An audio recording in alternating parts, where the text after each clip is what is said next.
France Info. Mardi, la France, l'Espagne et l'Allemagne ont le souffle coupé. Un Airbus A320 de la Germanwings vient s'écraser dans les Hautes-Alpes.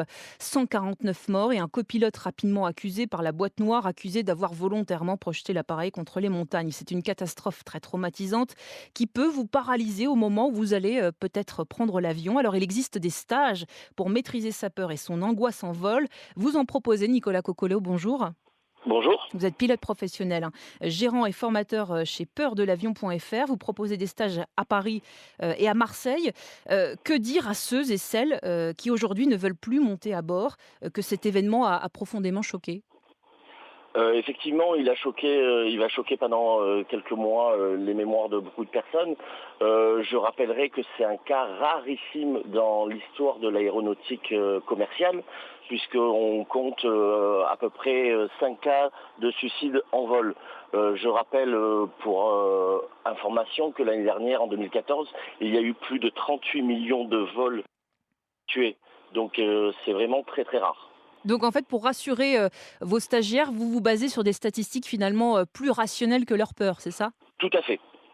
Voilà, l'avion reste le moyen le plus sûr du monde, de transport du monde, bien sûr, et en leur donnant des stats, après on va un peu plus loin quand même dans nos stages, parce que nos stages durent une journée et on ne fait pas que des statistiques, Mhm. mais effectivement on leur explique que, par exemple l'année dernière, je crois qu'il y a eu 4000 morts en voiture, rien qu'en France, et il y a eu à peu près 800 à 900 morts en accident d'avion. Et ça, c'est un argument qu'ils entendent?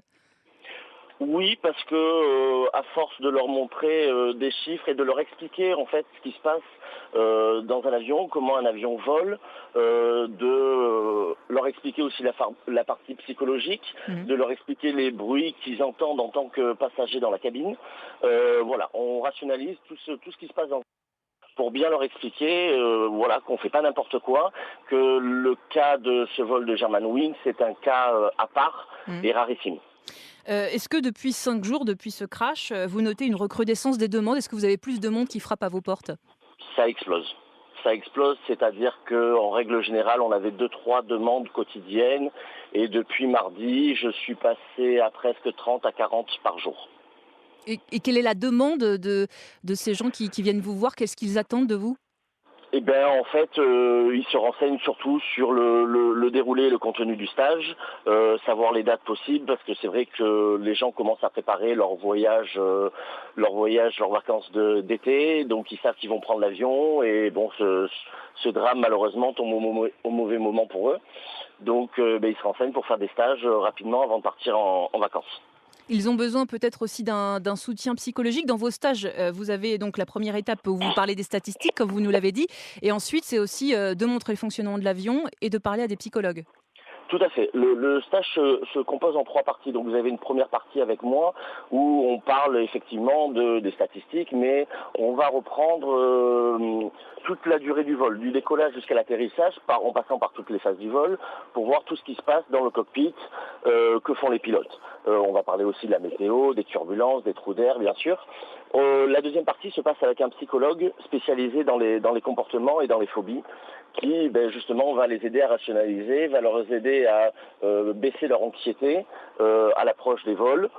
Et enfin une troisième partie dans un simulateur de vol, puisqu'on s'est rendu compte que la plupart des gens qui ont peur de l'avion, c'est des gens qui, d'une manière générale, ont l'habitude de contrôler les choses dans la vie de tous les jours. Mm. Et c'est vrai que dans un avion, vous ne pouvez pas contrôler grand-chose, donc le simulateur répond à cette problématique de leur donner le contrôle. Il n'est pas là pour leur faire peur, c'est vraiment pour leur montrer le travail qui s'effectue dans le cockpit, le travail entre un copilote et son commandant de bord. Et effectivement également de mettre un geste à des sons qu'ils entendent dans la cabine. Par exemple, le bruit de rentrer le train d'atterrissage, Mm. ils vont le faire eux-mêmes, la manœuvre de rentrer le train d'atterrissage. Comment vous expliquez cette recrudescence? C'est vraiment à cause du choc de mardi dernier? Oui, en fait, beaucoup, à mon avis, se posaient la question de savoir s'ils allaient faire un stage, pas un stage, ou faire la démarche de se renseigner. Et c'est vrai que ça a été un élément déclencheur. Un électrochoc finalement qui les Un a poussés électrochoc. à franchir le pas. Merci beaucoup Tout à fait. Nicolas Coccolo d'avoir réagi en direct sur France Info. Je rappelle que vous êtes pilote professionnel, gérant et formateur chez peurdelavion.fr qui propose des stages à Paris et Marseille.